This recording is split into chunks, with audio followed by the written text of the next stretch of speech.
Well, thank you very much, and thank you for being here. We appreciate very much your time and focus on this, and I appreciate being able to take a moment. I know a lot of people have been waiting, and I will be very brief. First, let me say it is important that agencies are here working together. I appreciate the focus of the administration on the Great Lakes and understand the commitment of the President and the White House to the Great Lakes. I'm here today to reemphasize what I'm sure you have heard about the sense of urgency on this issue. I don't come today thinking that this is easy or that there aren't complicated issues that have to be addressed. And I understand when we are talking about cargo moving or when we are talking about potential flooding of neighborhoods, that's serious. I understand that as we talk about whether or not the locks should be closed even temporarily. But I would suggest to you that there are solutions and there is congressional support on a bipartisan basis to help fund those solutions. There is not a good solution to Asian carp getting into the Great Lakes.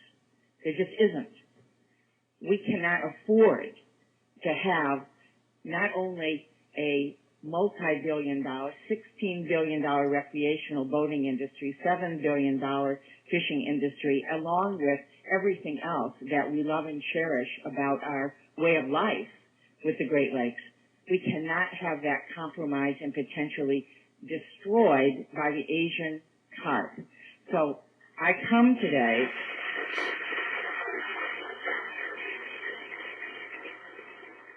I want to thank Cam, who has been meeting with us and understands. We met in December with the Army Corps. Cam, thank you for your ongoing efforts. And we said to the Army Corps at that time, what do you need right now to put up additional barriers? They indicated $13 million, but it took us a week to reallocate funds. That's the sense of urgency that I bring today. It is not that you are not moving forward with proposals that are bad. There are good proposals. There is good progress.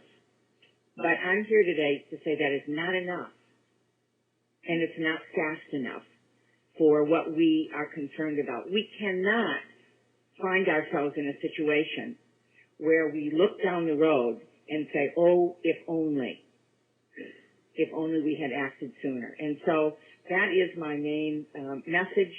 Again, let me reiterate, I understand the challenges. I do not minimize challenges to commerce or to communities or neighborhoods.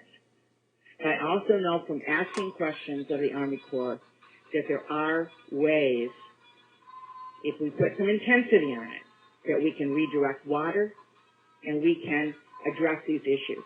That is the reason why I've joined with Congressman Dave Camp on a bipartisan basis to introduce bills. I've introduced in the Senate, he in the House, to temporarily close the locks until we have permanent solutions in place. That is the reason that we have done that. Again, not minimizing the challenges, but to say we believe that we need to take that action now, given the circumstances, and then work with everyone to figure out the resources and what needs to be done as quickly as possible. I also just want to bring to your attention that as chair of a Senate Energy Committee Subcommittee on Water and Power, next Thursday, the 25th, I will be convening an oversight hearing on this very topic to focus on what we need to be doing in terms of Congress. I also sit on the Budget Committee and stand ready, willing, and able to put forward what we need in terms of resources.